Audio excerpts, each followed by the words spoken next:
And I'm going to take a moment of silence for every mother, father, brother, sister, aunt, uncle that has been mistreated by slavery and its remnants.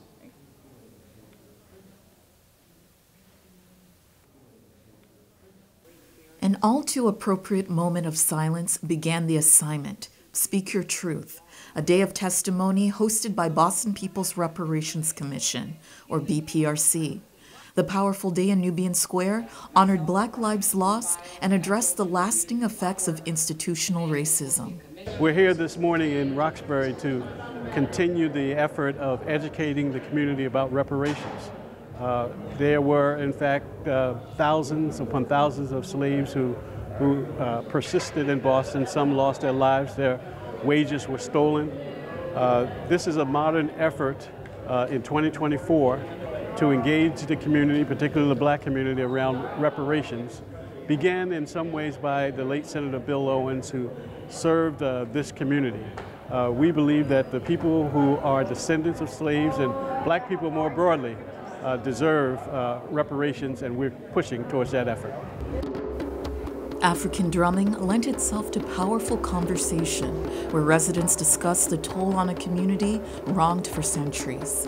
So just imagine grabbing that vase and you go to the Prudential building or the highest skyscraper in the city, and you throw the vase over, and then the vase comes crashing down, and it shatters into millions, probably trillions of pieces. That is what slavery and the KKK and racism has done to the African American person. Cessation and assurance of non-repetition. Is the city of Boston ready to do that?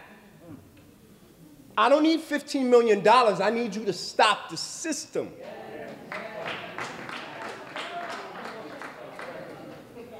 Restitution and reparation. Are you really ready to do that? Are you ready to give us back our public spaces? Are you ready to give back Native people their space? For the grassroots group, reparations goes beyond the city cash handout.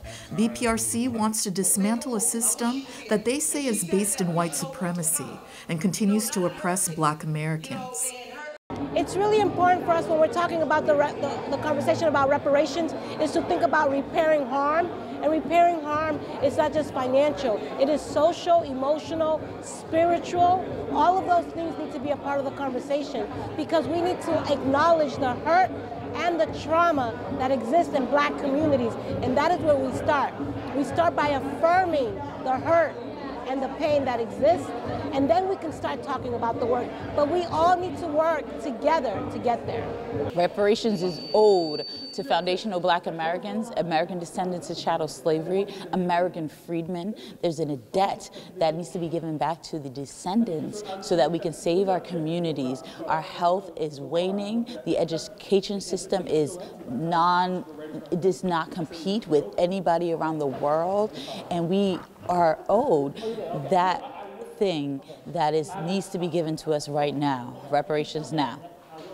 The meeting featured hundreds of Boston residents who spoke their truths about what it's like to live in a modern world that still exhibits the prejudices from hundreds of years of exploitation. My only point is that we have a proud history of fighting for a proud people who were ripped from the shores of Africa, who were held captive, prisoners of wars, and their labor was exploited. And now's the time for us to stand up and say, we owe it to our ancestors to fight for our share of this nation's economy and this nation's future. And we should also be the decision makers in terms of how this nation's wealth is allocated. BPRC knows that taking on systemic racism will require unity to hold the government accountable, but the potential outcome is worth the price and effort. There is no other race of people in this country who came to this country and spent the first 3 centuries of their existence in this country under a whipping chain.